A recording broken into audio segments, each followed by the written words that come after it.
Well, I assume more will be joining us here shortly, but I will go ahead and get us started just to be true to everybody's time.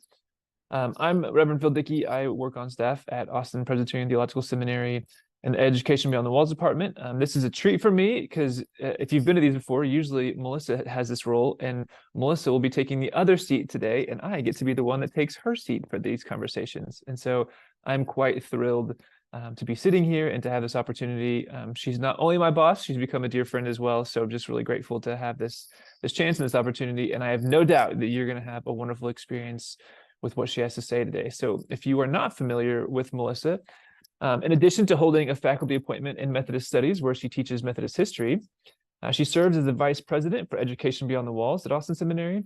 She has long stood in the space between the church and the academy, finding the ways that the gifts and struggles of each speak to the other in God's ecology of institutions.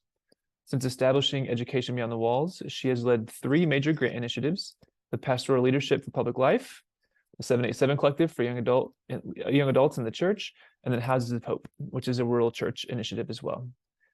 In addition to that, she has also led multiple programmatic initiatives ranging from the Institut de Marie Marta to the Joy Collective, to Voyage to the Next Dimension. Increasingly, her vocational location invites imagination for what is emerging that will nourish our learning and flourishing. Her inclinations toward bringing people together, organizing structures for learning, using the spoken and written word, and providing cookies serve her well. Today, we'll be talking specifically about gratitude. And when I say that you're in for a treat, I truly mean this, because not only is she just a wonderful presenter, she also really brings people into a collective space for a wonderful shared experience. And you'll have opportunities for question and answer after she presents. And if there's not a lot of questions, we might even have a fun experiment as well. So gratitude is the topic for the day. And Dr. Robert Emmons says, gratitude is not just a switch to turn on when things go well.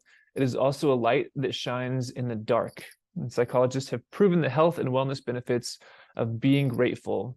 And in this webinar, which is some of the work that we do in Houses of Hope, the Rural Church Initiative really focuses on practices of gratitude and forgiveness, which she'll get into a little bit, I believe. But in this webinar specifically, we'll dig deeper into popular understandings and practices of gratitude to reveal the shape of gratitude as a circle of giving and receiving that draws into the life with God and gives us hope. So without further ado, again, it is my distinct honor to introduce Melissa Wiginton. Thank you, Phil, and thank you all for being here to join in this consideration today. And I want to start with a story. In 2010, a church called Circle of Hope decided they wanted to start a debt annihilation ministry. And so they collected $8,000 to use as seed money, and they got 5 members of the church to sign on to be in this circle that would help them pay off all of their credit card debt.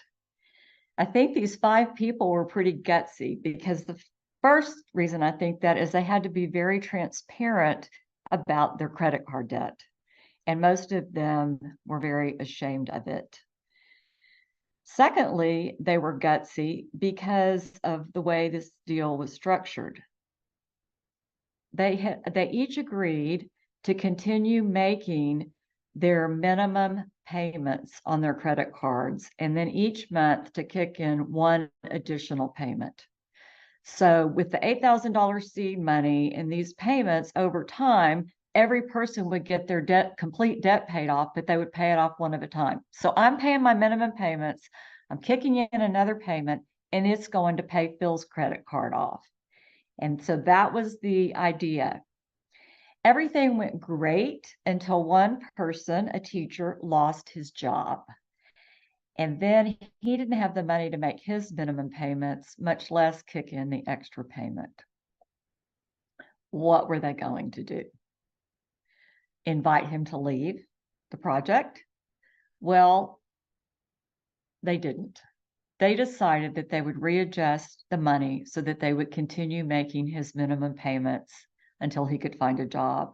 And then they all found like odd jobs for him to do while they helped him search for a good full-time position, which he finally found. Now, the other thing that was starting to happen was they were starting to change their own relationship with money. So one family decided instead of going a week-long traveling vacation, they would spend one day, they would do day trips around their town. Another woman realized that she was living a middle-class lifestyle, but she didn't have a middle-class income. And so she started to make changes, like going to a community health center instead of a for-profit doctor. Another woman decided instead of buying expensive plastic toys for her nephew for his birthday, she was going to make him a picture book that showed him what her everyday life was like. They were changing.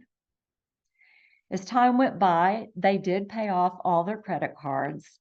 And then this group of 5 people started wondering, should we repay the $8,000 to the church?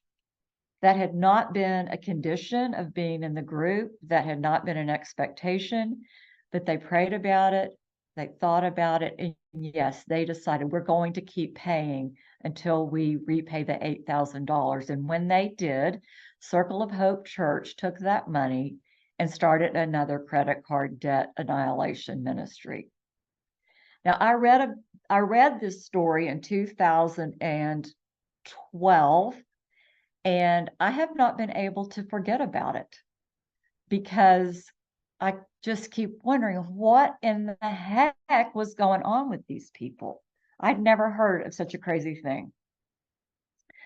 Well, a social scientist would tell us that the first thing is these people made a calculation of risk, and they decided that the other people were worth taking the risk on, that they probably would come through with what they would do. And then the social scientists would tell us that if you added gratitude to the equation, which I think we can safely say in this case, these people were grateful because they had $8,000 seed money to get them started, plus they had a plan to get out of credit card debt.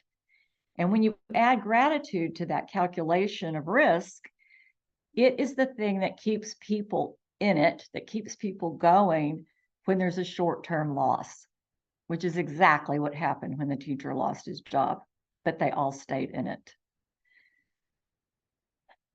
So social scientists teach us something about gratitude. They've also proven that the emotion of gratitude facilitates pro-social behavior more than social norms themselves. So what does that mean? The social norm is if you bring me a gift when you come to my house, I'm going to bring a gift to you when I go to your house. It's a linear kind of exchange. That's the social norm. But when people feel gratitude and when they act with gratitude, they end up being more likely to do something for someone who's never done anything for them. Doing something for somebody who's never done anything for you. I don't know what your theological ears hear, but mine hear grace. Mine hear, this is God's grace. So I would say gratitude is a portal for grace. And let me share my screen here. This is, well, I'm backing up. This is the picture I have for the Circle of Hope and their debt annihilation circles. This is Kandinsky, who's one of my favorites, and he drew a lot of circles. But when we talk about gratitude being a portal for grace, I want to share what a much more renowned and famous theologian than myself says. This is what Karl Barth says. Gratitude and grace belong together like heaven and earth. Gratitude evokes grace like the voice and echo. Gratitude follows grace as thunder follows lightning. So I'm just going to pause for a minute and ask you to pick one of these images and just let yourself imagine it. The voice and an echo. The thunder and the lightning. This is a connection between gratitude and grace.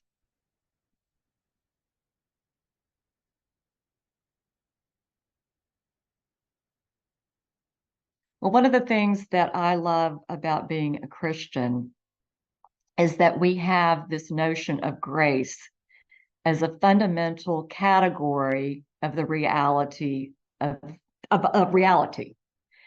And scientists are never going to use the word grace in one of their reports of findings of something they have measured, but it is part of our lexicon.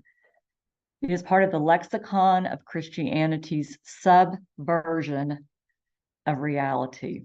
And I learned that from Walter Brueggemann. This is the subversion of the reality that we are confronted with every day, the reality that we're taught by our culture, which is that everything depends on you and there's not enough to go around for everybody. So you better get after it and get what you need. The dominant culture that we live in counts on ingratitude to keep the economic engines running. And so the practice of gratitude, which is the portal to grace, the practice of gratitude reminds me that these things are lies because there's another reality that's really real. There's an Episcopal priest named David Zoll who gave me some words to help me understand, and I want to share them with you. And sharing my screen, I know y'all have patience. Okay. This is what David Zoll says. He says, the voices we hear 6 days a week from outside and in tell us that any good thing we get will be something we earn. It will be something we take. Blessed are the self-starters. But Christianity says the opposite. It says any good thing that you're going to get in life is going to be something you receive, something that is given to you. So the work of a Christian, to the extent that it can be called work, involves the emptying of one's hands to receive such gifts. Now, Zoll says we hear these voices 6 days a week because on the seventh day, we worship and we rest and we pay attention to a man whose words were, not my will, but thine be done. So I want you to take a moment to just open your hands and remind yourself what it is to receive. How do we open our hands to receive? We practice gratitude. And it starts with saying thank you, but that is just the beginning of a whole way of life. And I want to tell you another story. And it's a story from our ancestors that comes through Luke. And it's a story about Jesus walking one day between Samaria and Galilee. And as he came close to a village, these 10 people came out and they approached him, but they didn't come right up to him. It's kind of like with COVID, they kept their distance because they all had leprosy. But they hollered out, Jesus, Master, have mercy on us. And Jesus saw them and he said, go and show yourself to the priest. And so they all started going to the priest, and before they knew it, their skin was clean and they did not have leprosy anymore. Well, one of them, and you know this story, one of them turned back and he came right up to Jesus.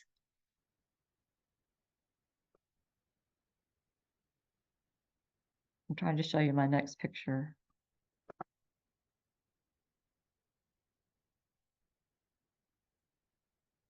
He came right up to Jesus and he threw himself at Jesus' feet and he just praised God. And Jesus looked around at his friends and he said, basically, I thought there were 10 people in that group and only one has come back to say thank you. Like, where are the other 9? They can't stop and say thank you to God. And then he looks at this man and he's a Samaritan, okay, not a Jew. He's one of the enemy, hated people who's come to Jesus. And Jesus looks at him and he says, go on your way. Your faith has healed you. So 10 people with skin disease were cured simply for the asking. It's striking. There were no interviews to decide like who deserved to be healed. Are you Jewish? You're in Samaritan? No. There was no interview to decide whether you were righteous enough to deserve to be healed. And this reminds me of the PayPals, because they all got their credit card paid off. There was no screen of righteousness of who, we're going to pay for the charges for the baby's medicine, but not for the booze and cigarettes. No, everybody just got their debts paid off, regardless of whether they merited it or not. And that's what happened here.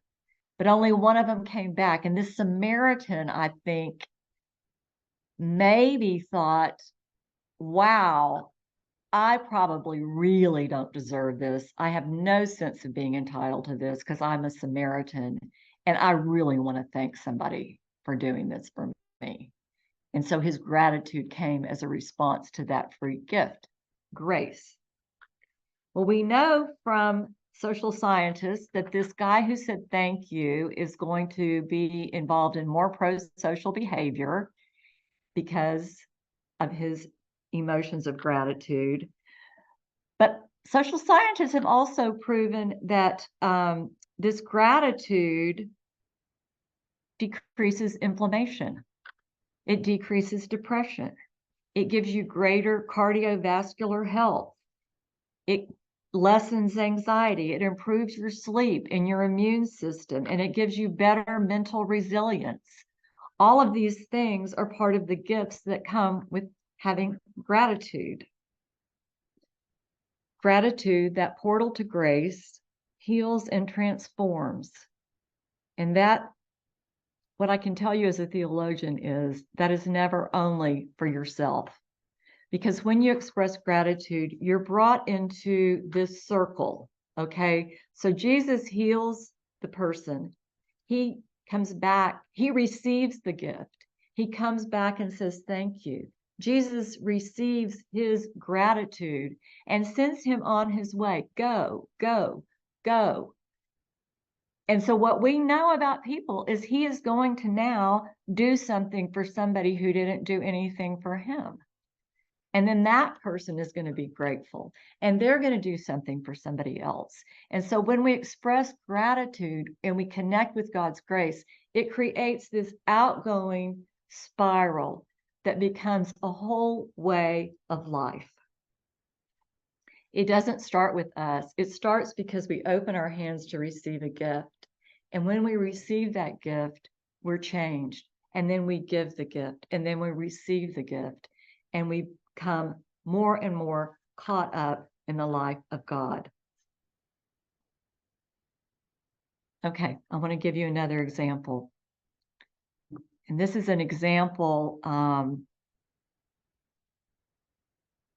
that I really do want to share my screen to show you. So please bear with me. This is a story of Wida Cook. She's a chef, so Cook is a great last name for her.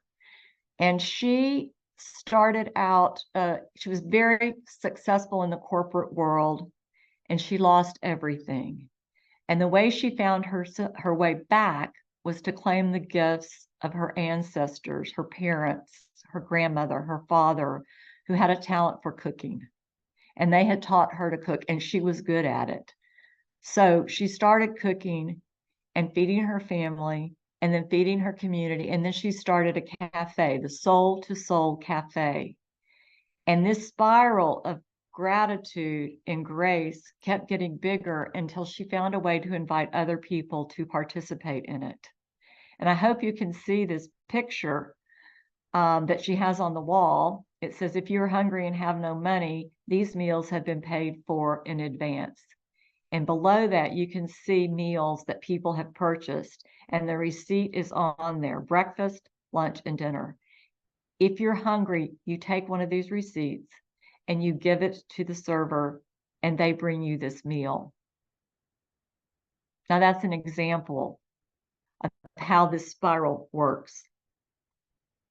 I want to tell you about one other example, and that has to do with how this spiral brings us into the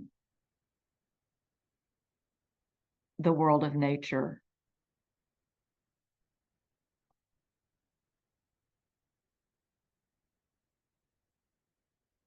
This is about a prayer that is called Allegiance to Grace. And it's said every morning in the schools of Indigenous people, the Iroquois and the Six Nations. And it demonstrates to us how the collective practice of gratitude works. So here is a little excerpt from this Allegiance to Gratitude. I'm going to read it to you. Today we have gathered and we see that the cycles of life continue. We have been given the duty to live in balance and harmony with each other and all living things. So now we bring our minds together as one, as we give greetings and thanks to each other as people. Now our minds are one. We are thankful to our mother, the earth, for she gives us all that we need for life. She supports our feet as we walk about upon her. It gives us joy that she continues to care for us as she has from the beginning of time. To our mother, we send greetings and thanks. Now our minds are one. We give thanks to all the waters of the world for quenching our thirst and providing us with strength. Water is life. We know its power in many forms: waterfalls and rain, mists and streams, rivers and oceans. With one mind, we send greetings and thanks to the spirit of water. Now our minds are one. With one mind, we turn to honor and thank all the food plants we harvest from the garden. Since the beginning of time, the grains, vegetables, beans, and berries have helped the people survive. Many other living things draw strength from them too. We gather all the plant foods together as one and send them as a greeting of thanks. Now our minds are one. And the allegiance goes on to cover animals, food animals, all plants. And as this is recited each day, you can see, and I hope I shared enough for you to feel how this giving of thanks connects us to the earth and to each other. And that's one of the things that gratitude does, is restore connection. That's really what happened to this Samaritan who had the skin disease and was healed and was convicted to say thank you. He got restored to connection. And that connection that opened up through this gratitude is what allowed him to participate more fully in the circle of grace, gift, and gratitude, and to bring other people into it. Okay, I'm about finished. So where are we? 3 things I want to say. 1, gratitude is more than a feeling. This is called the practice of gratitude because it's something that we do. It starts with saying thank you. It starts with noticing a gift and saying thank you, like 1 out of 10 people apparently do. But there are many, many other practices of gratitude. And part of the work that we do in our Houses of Hope project is provide congregations with a whole set of practices that can be done as individuals, as the congregation, and on into the community. Gratitude actually is pretty big business in the secular world too. So if you're looking for practices, you can find many easily available. So gratitude is more than a feeling, it's a way of life. Second thing is gratitude changes us. We feel better physically and emotionally. We're more connected to other people. And it has an ethical thrust. It expresses itself in what we do for others and with others who may not even deserve it. Finally, gratitude brings us into the way of life abundant, closer to God, deeper into God's movement among us. It pulls us into a circle, not a transactional linear line, but a circle of giving and receiving. And that is how life with God is in connection to all of God's goodness. So I'm going to stop there. I'm going to apologize for being higgledy-piggledy. And I hope we can have a little bit of a conversation about what I've said.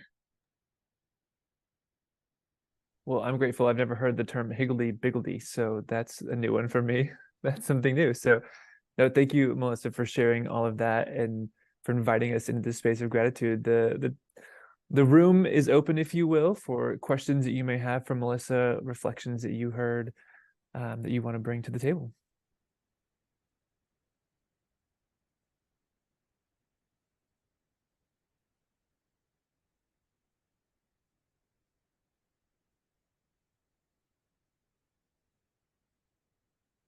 While they're thinking of a question, I'll pose this one, Melissa. Will you share a few of the other practices that you like, specifically that are we use with Houses of Hope, or just other practices you've seen that have been beneficial? I will. I will. In fact, we'll do one. How about that? Penny, I saw your message, those three things. Let me repeat those three things and then we'll try something, okay? And I'll add in the chat too. Yeah. And while I'm doing this, if you can find a pencil and a piece of paper, that'll help with our practice.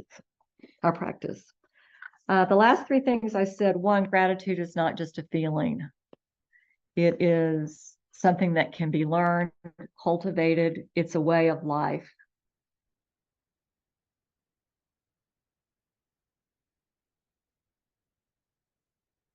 It starts with noticing and saying thank you. And you don't have to write this down, Phil, but one of the things that we do as a gratitude practice is just start every day with noticing something that is a gift. From the smallest thing to something big. Second thing I said was that gratitude changes us. It changes us like Christian practices do, but this one makes us feel better physically, emotionally, and it connects us with other people. And it has an ethical thrust. We do something with this gratitude way of life. And we may do something for people who don't even deserve it. And the third thing I said was that gratitude brings us into the way of life abundant, which means we're closer to God. We're more deeply involved in the movement of God in the world. And it does this by pulling us into a circle of giving and receiving that's a spiral with an outward movement, always expanding.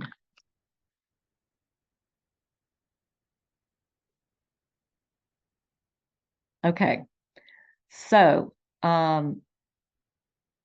let me see if we can, I'm going to pull this up. You got your piece of paper.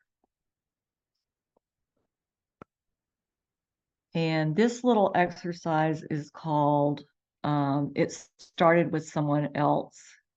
And the reason we call it that is because that's the whole deal, right? That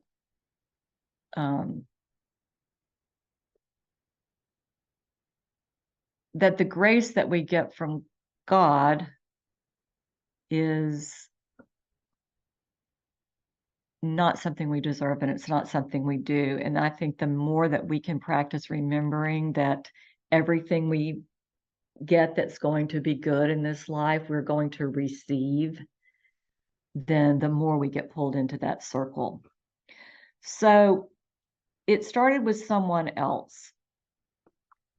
I'm showing you this grid, and it's got 4 columns. The first column is someone who's been in your life. And we have a list of about 10 or 12 of these. So the person, and then the next column is what they did for you, what they did in the world that you noticed. The next column is how did you feel when that happened?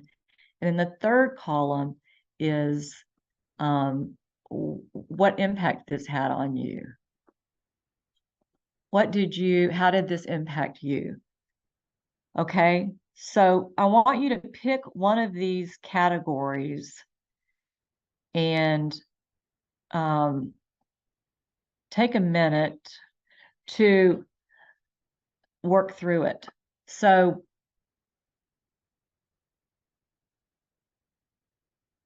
let me give you an example.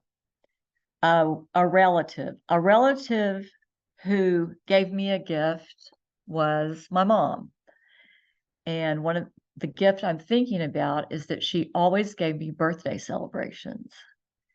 And now sometimes I shared them with my sister, but we always had presents and a cake, and it was a special time to remember me. And how I felt when she gave me that gift was seen and special and valued. And what I did because of this was give my daughter birthday parties that were special for her, with a cake and with presents and with family. And this isn't on the column, but you want me to tell you what my daughter did because of this? She does this for her daughters. So that's an example. I'm going to stop talking now and let you work on this, and then I'd love to hear some of your thoughts about it. You can pick another category, or you can do one of these 4.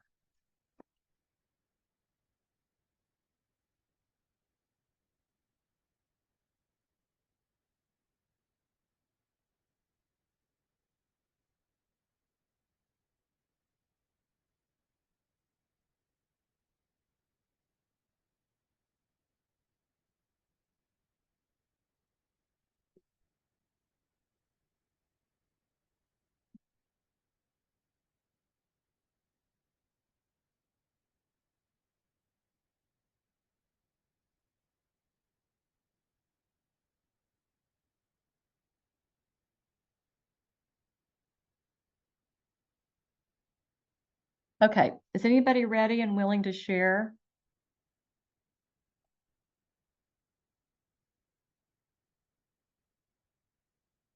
Because I'll call on somebody. I'll share something, Melissa. Thank you, Chris. Our church My brother, my little brother. Our church just hired a new youth minister, and so that I've been thinking about the youth minister that I had, and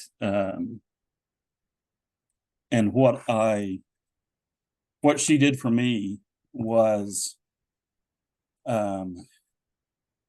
she showed me God's love and grace in a new way, that I wasn't related to her. She wasn't my basketball coach. She wasn't my buddy or anything like that. But she loved me because of who she was. And I think part of what I did because of that was I ended up working in our youth ministry for about 18 years at our church.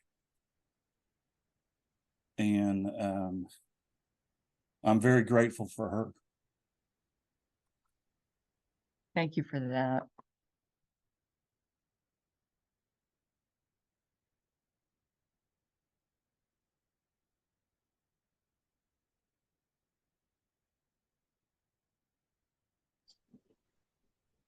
Melissa, this is Cheryl. Can you hear me? I can. Okay, good. Some about 30 years ago, probably longer ago than that, the pastor at our church got me into a prayer group, and she taught us how to pray. She taught us, she got us started on contemplative prayer, and that made a big difference in my life. And now I've gathered up some people, and I'm trying, we're working on the basics of prayer. And, you know, every time we meet, I'm reminded of the pastor who gathered us up and started teaching us how to pray. Thank you.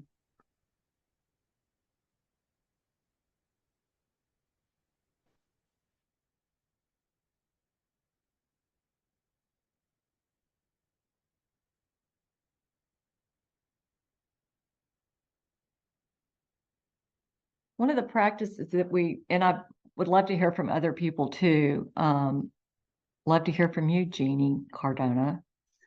But one of the practices that we did in our group that leads this project had to do with talking about gifts specifically that you have given to other people. And it turned out this was quite a bit harder than talking about the gifts that other people had given you. And I'm looking at you, Jeannie, because I know you were part of that conversation. But I think, I don't know, I think it's a practice to be able to notice when you've expressed your gratitude to others, because it can also be decentering. It's not really about me. It's a way of noticing the way that grace is operating in your life through gratitude. So when asked about other practices, that was one that we did as well. We've also talked about the practice of testimony. You know, there's a whole constellation of Christian practices that are things that we have historically done together as Christians that signify the way of life of following Jesus Christ. And so each of the practices kind of leads into the others, you know, like this practice of gratitude can also lead into testimony, which can be telling how you've received a gift, which is what Chris and Cheryl just did, but also how you've given a gift. And so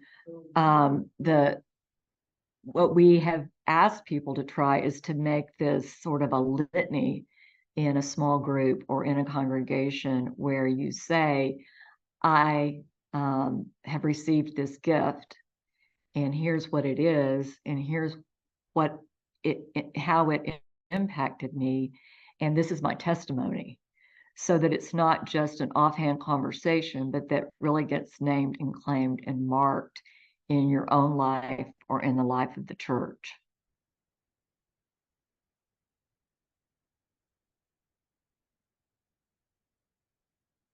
Any other questions or comments? Can I share mine, Melissa? Yes. Or Jeannie was going to. Jeannie, you go first. Okay, No, Jeannie. Phil, you should share because I actually had a separate question for Melissa. So you go ahead.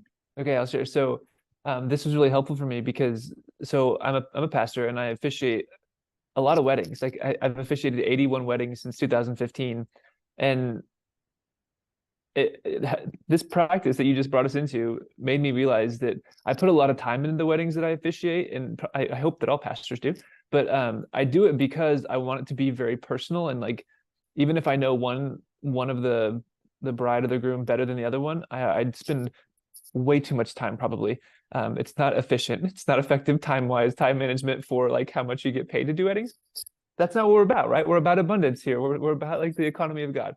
But I think the reason I do it, I just realized, is because that's what my mentor who officiated my wedding did for us. Like I remember he called my mom, and I remember he called my spouse's parents, and I remember he did, like, he knew me really well from college because he was my mentor, but he did this immense amount of work to know us deeply and made the ceremony so personal. And like, it just, in this practice, made me realize, oh, this is why I spend way too much time on the weddings that I officiate, because it was so impactful and made me feel, I forgot that part, it made me feel so important and valuable, and it made me feel seen.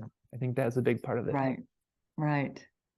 So thank you. Well, yeah, I think what I want to lift up about that, Phil, and thank you, is that it had an effect of causing you to be humbled in a way, or feel humility, right?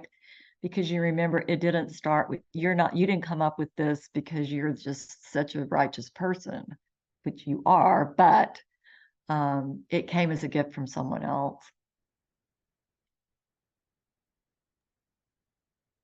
Melissa, my question was if you could speak to difficult or challenging realities of the church today that you think are likely tied to a lack of gratitude, even if people wouldn't necessarily be quick to see that as the cause.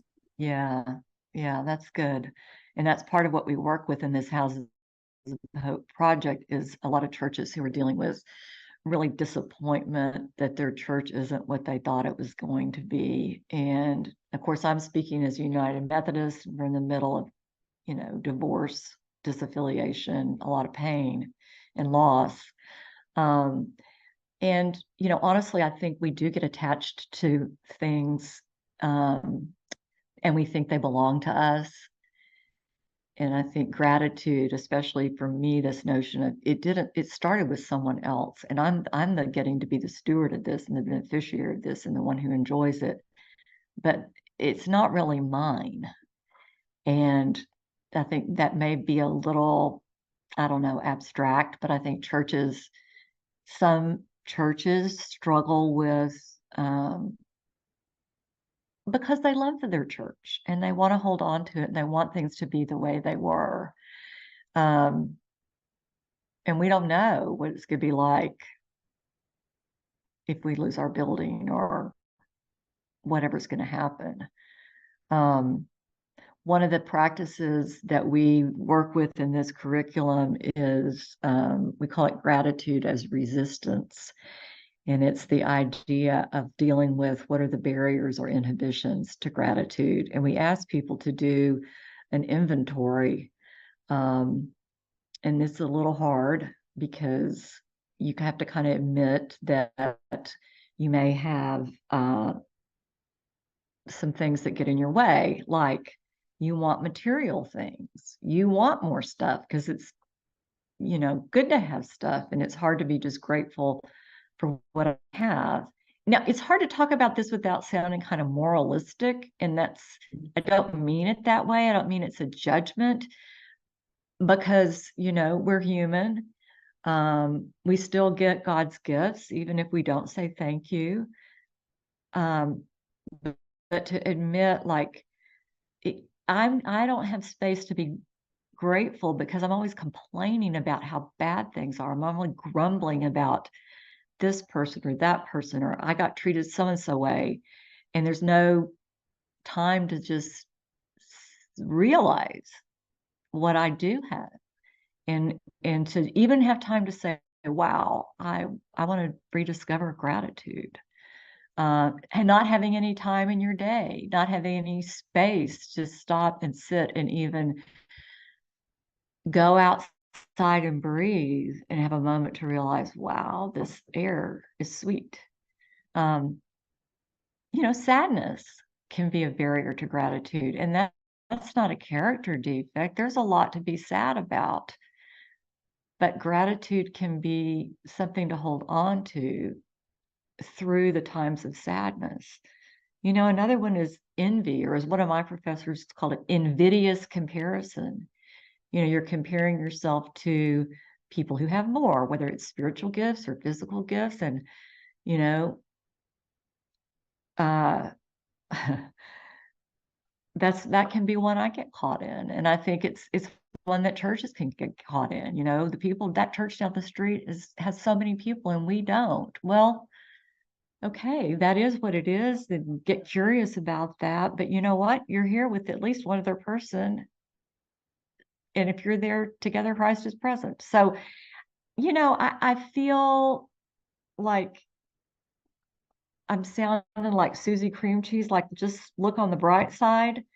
But it's much deeper than that. And I think the more you practice it, the more you enter into the mysteries of what this life with God is and what does it mean to have abundance, not as a, I mean, what does social scientists say? You are going to probably feel better if you live in gratitude, and that's a good thing. But I don't mean to say it's easy.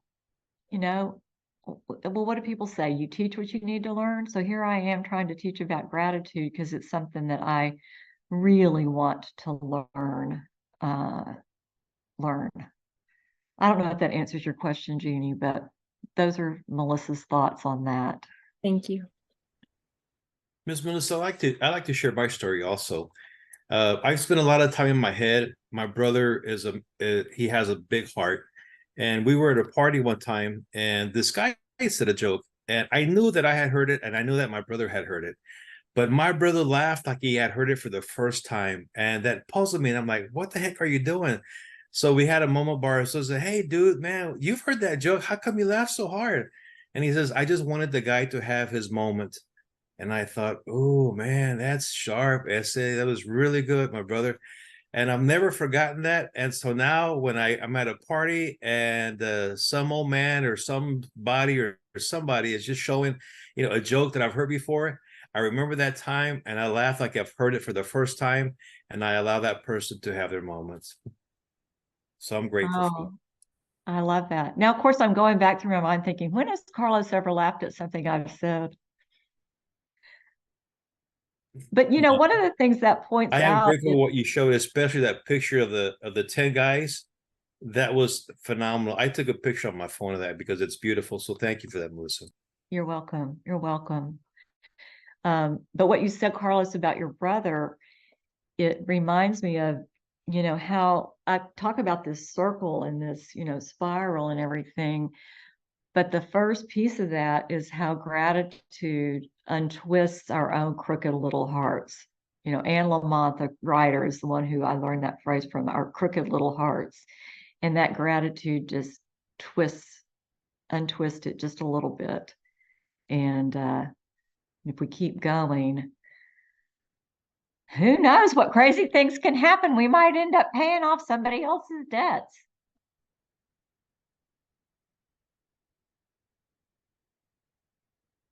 Any other comments?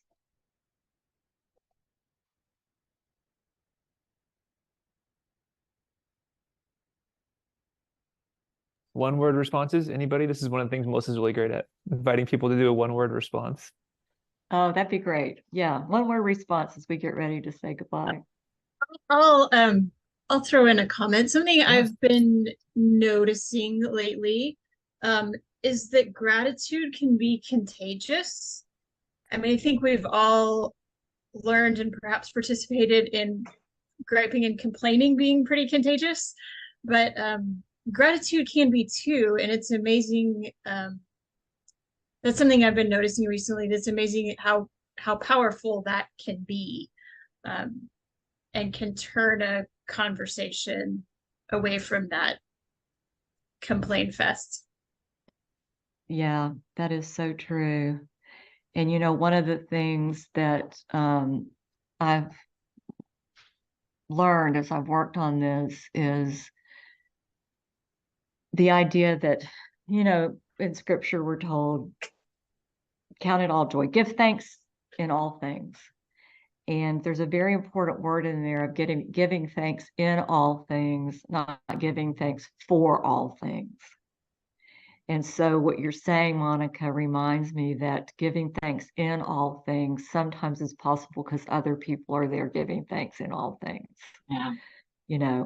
And I think that is part of our story, right? We're in it together. And that's a gift. That's a gift to be with people who give thanks authentically.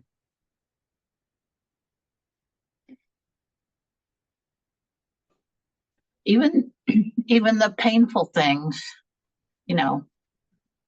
might be good in the in the short or the long run. So, although it's hard to thank God for something that is painful.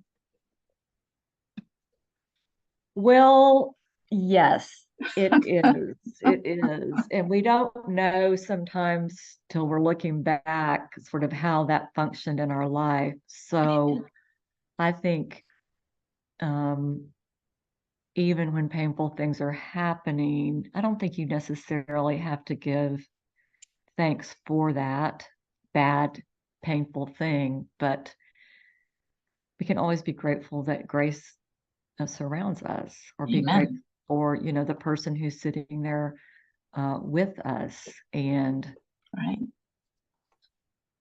the fact that, I get to be here today with y'all. Yeah.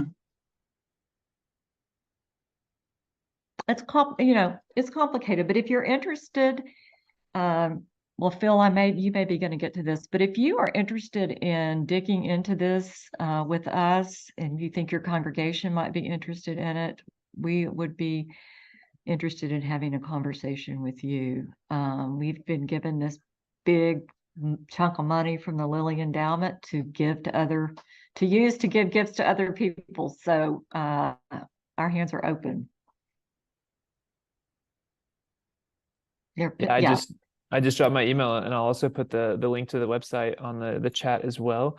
It's pretty easy to find it if you just Google Houses of Hope. Also, if you're listening to this and in a place to not click on the chat and be able to find it, but I'll also drop it in the chat too, just so everybody has it there. ourhousesofhope.org. Well, I would love, we have a couple minutes here left, so I would love to offer people the opportunity to give a one-word response. It's just a good way to, if you can find a word that summarizes what you were either feeling or thinking about as you have been listening with Melissa and being a part of this conversation. And the word, I'll start just because I knew this was coming. So the word that I am sitting with right now is connection in the midst of gratitude. So I open the floor to anybody.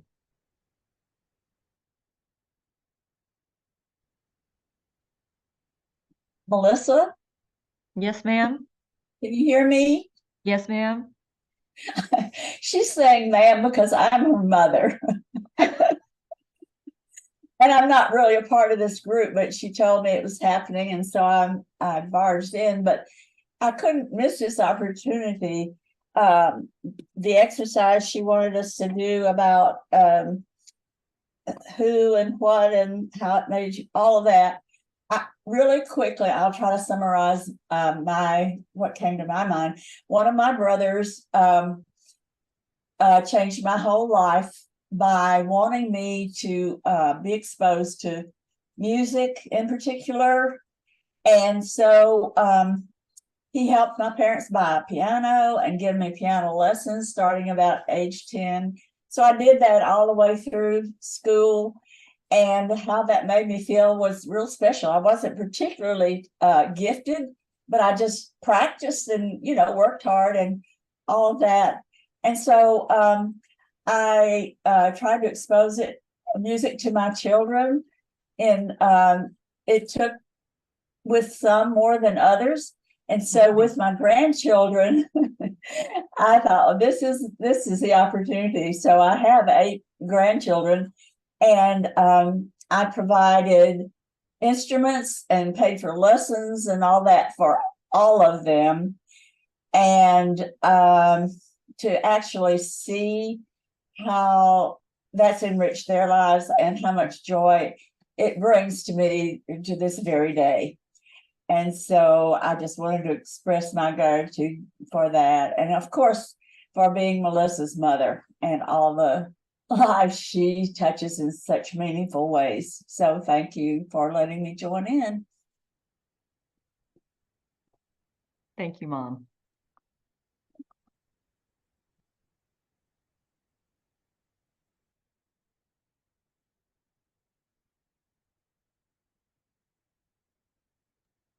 Others have a word of reflection? Yeah, go ahead, Penny. I can't make it one word, but I love the fact that God's economy really wrapped it up for me, seeing that. And thank you, Melissa. It's been very helpful and very much different than what I expected. So thank you. I'll Open read the- hands. oh, Carlos, thank you. Open hands, you said? Thank you. I'll read Beck's as well. He commented, he says at the office, but he said, gratitude makes us instruments of peace. I'm really resonating with the idea of the spiral of grace and how spirals grow and are so connected to nature and everything on the inside and outside. I'll be holding on to the voice and echo image of grace and gratitude. Thank you, Melissa.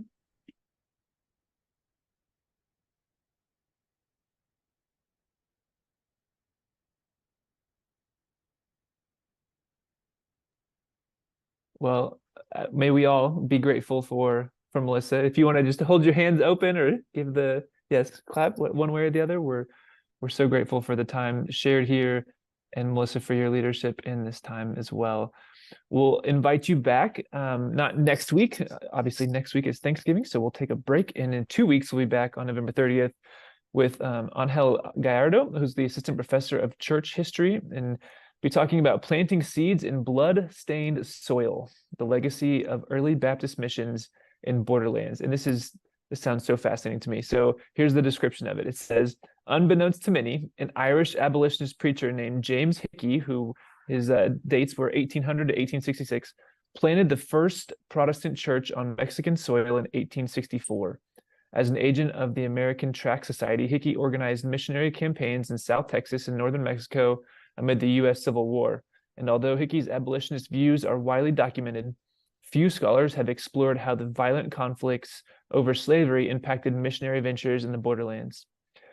So in this presentation, Dr. Gallardo draws on new research to show how early Baptist missions form part of a colonial legacy marked by racial violence and territorial dispossession. Doesn't that sound fascinating? Oh.